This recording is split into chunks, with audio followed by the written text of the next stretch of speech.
Hi everybody, we're back to the laws of Shabbat. We're going to be beginning our 15th lesson now from the book Peninei Halacha, and we are continuing discussing the laws of preparation before the Sabbath.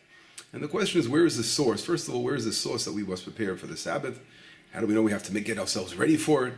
And here we learn out from the book of Exodus 16, verse 5. It says, "You shall prepare what you bring in, and you shall separate."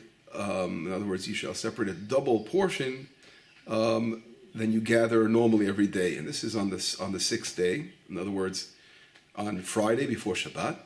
And we were told to do so, as we all know, because on Shabbat we weren't allowed to gather. It's an offense. It's a what's it called? Profaning the Sabbath if someone gathers something on the Sabbath. So therefore, on Friday we have to do our double portion. And from here we really learn out that, before the Sabbath comes in, we must make ourselves ready for it and prepare for it. That's number one. And therefore it's a custom, it's a very good custom for those who bake the challah bread instead of buying it in the store. It's always much better to bake the bread. And who am I to talk when my wife is the one who bakes, and she's an amazing baker and delicious challah that melts in your mouth. But Friday is the best day to do it, if you can do it on Friday.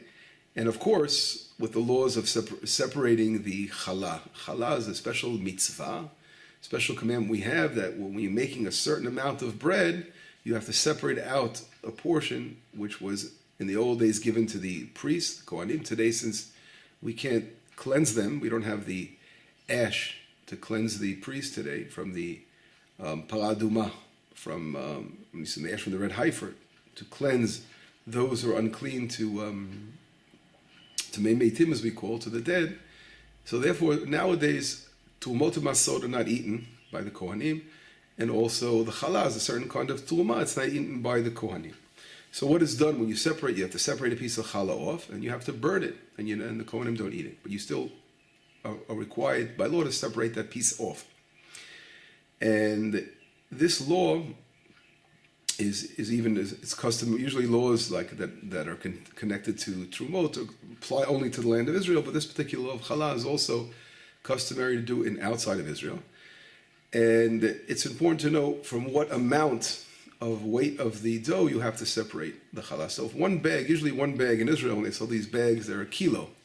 A kilo, if you're making a kilo of kemach flour, is still too small of an amount to have to even separate the Challah off. If you're making already like a bag and 1.66, in other words, a little more than a bag and a half, then you have to begin to separate challah without a blessing.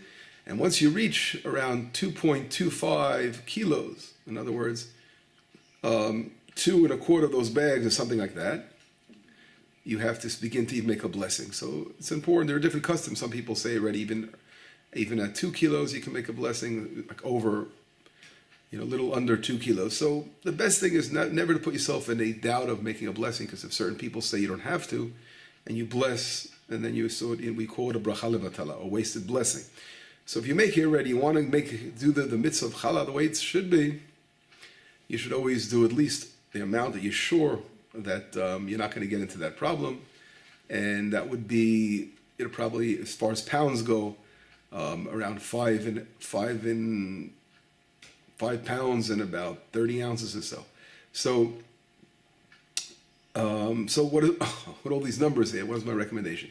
Recommendation again is, if you're making a small amount of challah, if you only want to make a few chalot, and you don't need to pass a kilo 0.6, then it's not a problem. You just keep it to one of those packages of a kilo, and then you're fine. You don't have to separate challah even. But if you're deciding to make for a big event, a large amount of bread, then you should make a nice amount. Do 3 packages, make a full amount, make a blessing, and do the mitzvah. It's a very special mitzvah of separating the challah. Okay, that's a little bit about the challah. And let's get back to the rest of the preparations we were talking about. Now, why on Friday? Why is Friday so special about making those preparations? Because Friday, it's very clear when people go out and they purchase food or they bake their bread. And when you're doing something on Friday, it's very clear obviously that this is done for Shabbat and not for any other day. When you do something during the week, then people could mistakenly think you're baking bread for a different time, you're making preparations for some other time. Okay. The question comes up sometimes if one is allowed before the prayers on Friday morning, when we all get ready for Shabbat, to go shopping, to do certain preparations. What are the preparations we do? We go shopping, we get ready, we set the table, to do certain things before the prayer. Now, we know it's a Jewish law that in the morning when we get up, we don't do anything except study Torah. You can't study Torah before you pray, but you're really not supposed to do any personal things or for any other thing besides praying. That's the first thing you're supposed to do when you get up in the morning, showing your devotion to God. That's why you're really not supposed to eat in the morning before you pray. You just go pray, and then you come back, and then you get back to your everyday things. So the question comes up: what about preparing for Shabbat? Let's say you're stuck on Friday. You get up. You get up a little late for prayers, and there's a later minyan that starts. Let's say here at Itamar, the latest prayers begin at 8:00. So let's say you get up at 7:30. You have a half an hour before prayers, and then you're worried that the store opens up and the fresh chalot that you didn't bake are going to be sold out, or certain things are not going to be in the store. So what do you do in that situation? Are you allowed to run to the store before prayer because we said you're not supposed to do preparations before? And the answer is, if someone is 100% sure, you're not 100%, but there's a good chance that if you go pray and come back, a certain food that you wanted for the Sabbath will disappear, won't be there anymore. Then you're allowed to, of course, go to the store and purchase this food item, and not to lose out on it because you didn't pray it. But that's really an example of how important the Shabbat is, that we're allowed to do that if it's necessary, even before prayers. Okay. And we spoke before about when is the best time. We said on Friday, and I said that was because on Fridays is very clear that we're doing all this for Shabbat. Okay. A lot of times, this is another topic in itself, but a lot of times we see that before Shabbat comes in, there's a lot of pressure in the house. And a lot of times this could be an atmosphere of a little bit tension, preparing, getting ready, going wild.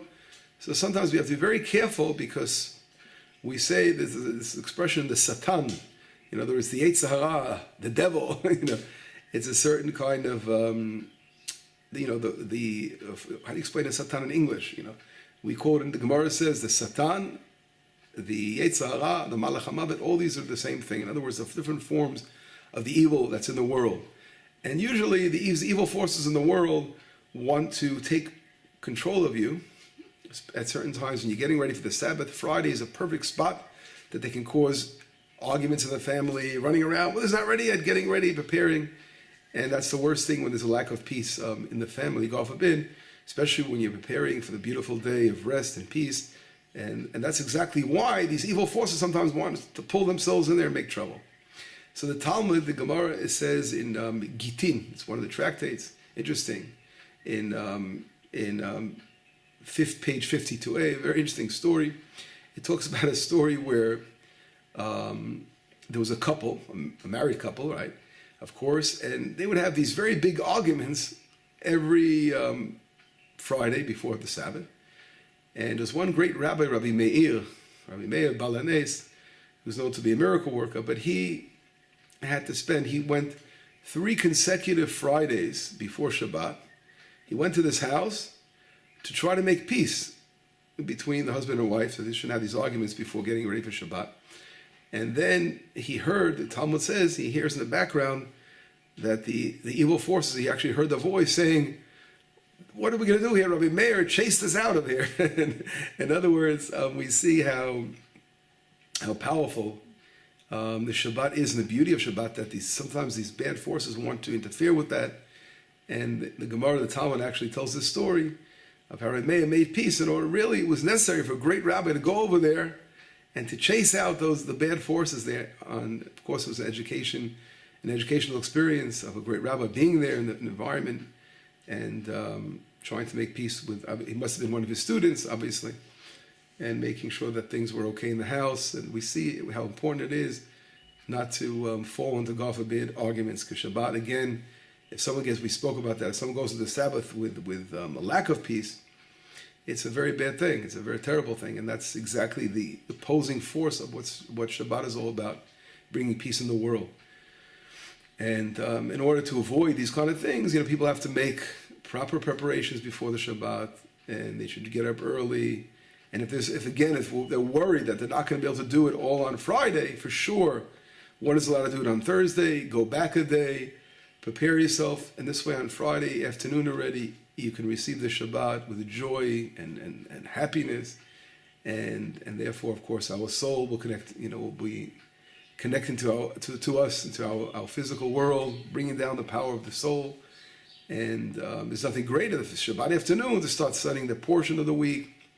If things are done, usually, in households, we're all always rushed before Shabbat, but the most important thing is to be happy, to smile, to do it with love and devotion, realizing this is really a blessing that God has given us and bestowed us, to the nation of Israel, the beautiful Sabbath that we have, Shabbat.